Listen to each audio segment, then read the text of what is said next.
আমাদের মাননীয় প্রধানমন্ত্রী তিনি শিক্ষাকে এত বেশি গুরুত্ব দিচ্ছেন। আজকে এই মন্ত্রণালয় এই সংসদে আসার পূর্বেই একটি টেক্সট পেলাম ওনার অফিস থেকে। সেখানে লেখা রয়েছে, বান্দরবনে দুর্গম ধানচির তিন্দু এলাকায় শিক্ষার আলো জ্বালিয়ে রাখতে এক ব্যতিক্রমধর্মী সংগ্রাম চালিয়ে যাচ্ছেন এক প্রধান শিক্ষক, যার নাম বাং খিয়াং মিল্যাং। 2020 সালে প্রতিষ্ঠিত তিন্দু নিম্ন মাধ্যমিক বিদ্যালয় বর্তমানে 56 জন শিক্ষার্থী থাকলেও অধিকাংশ পরিবার দরিদ্র হওয়ার কারণে রীতিমতো বেতন দিতে পারছে না শিক্ষক এবং কর্মচারীদের। এই সংকট মোকাবেলার জন্য সেই প্রধান শিক্ষক তিনি ইঞ্জিন চালিত একটি নৌকা চালান। ধানচি, তিন্দু ও রোমাক্রি নদীপথে পর্যটক যাত্রীদের আহরণ করিয়ে সেখান থেকে আয় হয়েছিল তার মাত্র 40,000 টাকা। সেখান থেকে তিনি খরচ করেছেন 30,000 টাকা। এই দুর্গম স্কুলটি টিকিয়ে রাখার জন্য আবেদন জানিয়েছে মাননীয় প্রধানমন্ত্রী, তিনি আমাকে এটা পাঠিয়েছেন। মাননীয় স্পিকার, আপনার মাধ্যমে বলতে চাই, শিক্ষা মন্ত্রণালয়ের বাজেট এবার সর্বোচ্চ বাজেট তিনি দিয়েছেন, যা বাজেটের জিডিপি 2%, যা আমরা ইতিপূর্বে কখনো পাইনি। স্মরণ রয়েছে বিগত সরকারের সময় 1.39% পেয়েছিল, তার মধ্যে ছিল শুভঙ্করের ফাঁকি। আইসিটি মন্ত্রণালয় এবং রূপপুর বিদ্যুৎ কেন্দ্রের জন্য সেই বাজেট থেকে টাকা দেওয়া হয়েছিল। আমরা পেয়েছি 1,36,000 কোটি টাকা। সেই টাকা থেকে আমরা অবশ্য কিছু কিছু টাকা, প্রায় 13,000 টাকা বিভিন্ন মন্ত্রণালয় শিক্ষার খাতে দিয়ে থাকি। আমরা এই পার্বত্য চট্টগ্রাম বিষয়ক মন্ত্রণালয়কে 107.24 কোটি টাকা দিয়ে থাকি। আশা করি সেখান থেকে তারা এই টাকাটি খরচ করত, কিন্তু করেনি। দৃষ্টি পড়েছে আমাদের মাননীয় প্রধানমন্ত্রী। তিনি এমন একজন প্রধানমন্ত্রী, তিনি সবসময় শিক্ষাকে নিয়ে চিন্তা করেন এবং সেই জন্য শিক্ষায় আমরা সবচেয়ে বেশি বাজেট পেয়েছি। মাননীয় স্পিকার, ইতিমধ্যেই আপনারা জানতে পেরেছেন যে শিক্ষায় ব্যাপক পরিকল্পনা চলছে। এই শিক্ষা, আমি বাজেটের বিভিন্ন অংশ যদি বলতে চাই তাহলে অনেক সময় চলে যাবে, কিন্তু আমি এটাও জানি প্রত্যেকের প্রিয় বিষয় শিক্ষা। আশা করি কেউ অবজেকশন দিবেন না। দেখুন, ওয়ান টিচার ওয়ান ট্যাব, এই একটি নতুন অভিনব অধ্যায় শিক্ষা মন্ত্রণালয় দিতে যাচ্ছে।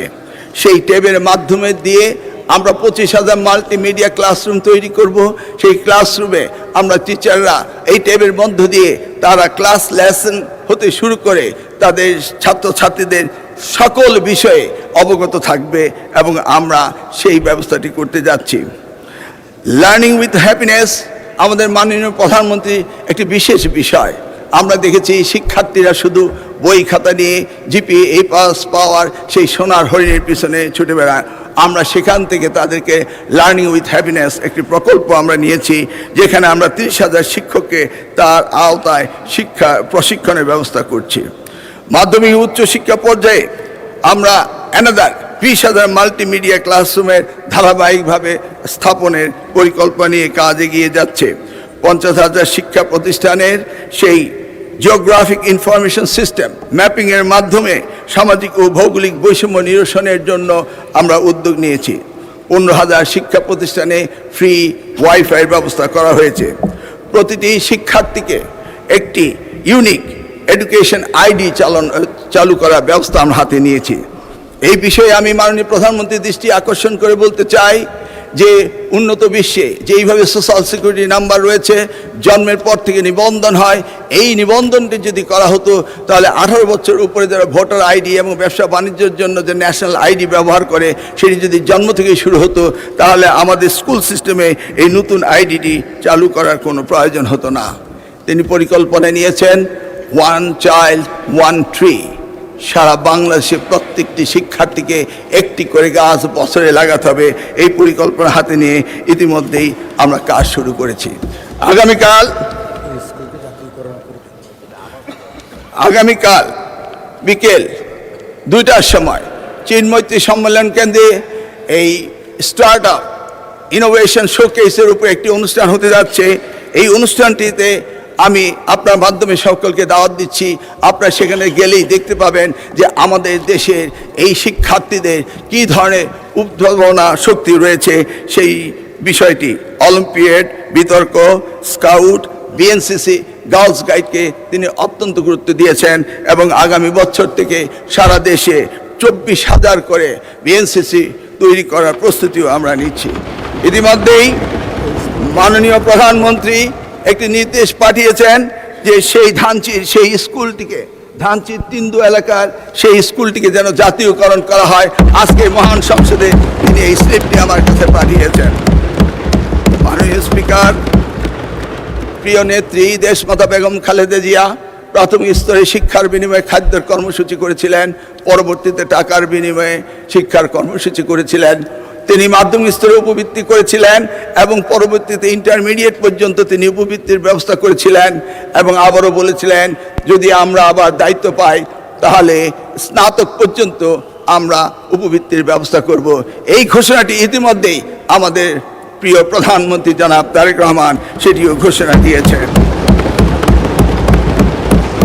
উচ্চতর শিক্ষার জন্য এই যে তিনি ঘুরে আসলেন, চীন সফর করে আসলেন, আপনারা জানেন সেখানে গিয়েও তিনি শিক্ষার উপরে আমিও সাইন করেছেন এবং সবচেয়ে গুরুত্ব দিয়েছেন তিনি টিবেটে। আমরা জানি আশরাফুল মুখলুকাত সৃষ্টি সেরাজীব আমরা, বাংলাদেশ মানব সম্পদে ভরপুর। এই মানব সম্পদকে কর্মদক্ষ জাতি হিসেবে হিউম্যান ক্যাপিটাল ডেভেলপমেন্টের জন্য, সোশ্যাল ইকোনমিক ডেভেলপমেন্টের জন্য তিনি আজকে কারিগরি শিক্ষাকে সবচেয়ে গুরুত্ব দিয়েছেন এবং একটি এমইউ স্বাক্ষর করে তিনি এসেছেন চীন থেকে। মাননীয় স্পিকার, তিনি সবচেয়ে গুরুত্ব দিয়েছেন প্রাথমিক শিক্ষাকে। তিনি জানেন একটি প্রজন্মকে সুন্দরভাবে তৈরি করতে হবে, সেই জন্য তিনি বিনামূল্যে বই হতে শুরু করে ক্লাস 4-এ তাদেরকে এই sports culture, family values, religious values, ethics, morals, sports culture সব কিছুকে তিনি গুরুত্ব দিয়েছেন। এমনকি ক্লাস 6 থেকে তিনি টিবেট টেকনিক্যাল ভোকেশনাল এডুকেশন অ্যান্ড ট্রেনিংকে সবচেয়ে বেশি গুরুত্ব দিয়েছেন। তিনি বিদ্যালয় কর্তৃক শিক্ষার্থীদের আনুষ্ঠানিক শিক্ষার ব্যবস্থা করেছেন। তিনি একদিন বলছিলেন, আমি যখন ইংল্যান্ডে ছিলাম তখন দেখতাম বাচ্চারা কি সুন্দর ড্রেস পরে তারা স্কুলে আসে যায়। তিনি সেই স্বপ্ন থেকে, সেই ভাবনা থেকে আজকে সারা বাংলাদেশের প্রাথমিক স্কুলের সকল শিক্ষার্থীদের জুতো, মোজো, শার্ট, প্যান্ট, স্কুল ড্রেসের এবং কি কাঁধে তাদের জন্য ব্যাগ থাকে সেই ব্যবস্থা করেছেন। তিনি শিশুদের স্বাস্থ্যের এই দুর্বলতা দেখে তিনি মিড ডে মিলের ব্যবস্থা করছেন। ইনশাল্লাহ আগামী ফিজিক্যাল ইয়ারে আমরা সারা বাংলাদেশে এই ব্যবস্থাটি আমরা করতে পারবো। মাননীয় স্পিকার, সময় তো শেষ।